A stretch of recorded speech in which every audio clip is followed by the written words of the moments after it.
des affirmations concernant le prince William et le prince Andrew ont suscité un vif débat après que des informations selon lesquelles William aurait contacté son oncle en privé le jour où le roi Charles III lui a retiré ses titres royaux aient été révélées.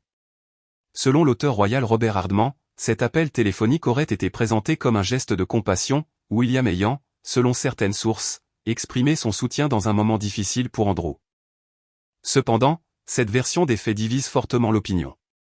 Certains critiques estiment que si cet appel a réellement eu lieu, il pourrait paraître contradictoire, notamment au regard de la position publique de la famille royale en faveur des victimes liées à cette affaire.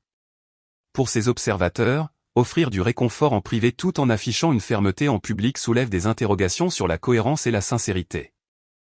D'autres, en revanche, se montrent plus prudents face à ces révélations. Ils rappellent que ces informations proviennent de sources anonymes, ce qui rend leur vérification difficile. Selon eux, il pourrait simplement s'agir de rumeurs ou de spéculations alimentées par l'intérêt constant pour les affaires royales.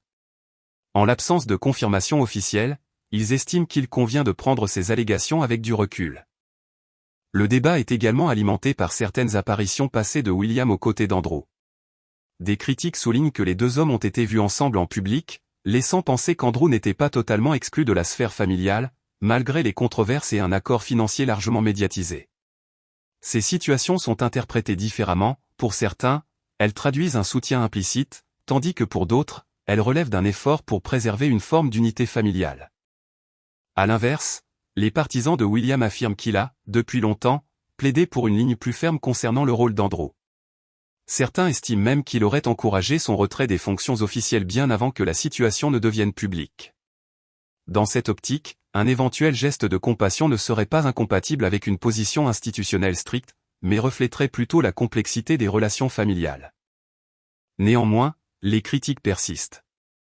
Pour eux, si William a réellement exprimé un soutien en privé tout en adoptant une position ferme en public, cela pourrait être perçu comme un manque de cohérence, voire comme une attitude ambiguë.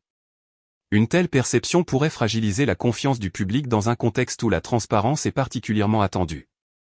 En définitive, cette affaire met en lumière les tensions inhérentes à la famille royale, où les liens personnels se heurtent souvent aux exigences de l'image publique. Faute d'éléments confirmés, la réalité des faits demeure incertaine, laissant place aux interprétations et aux spéculations.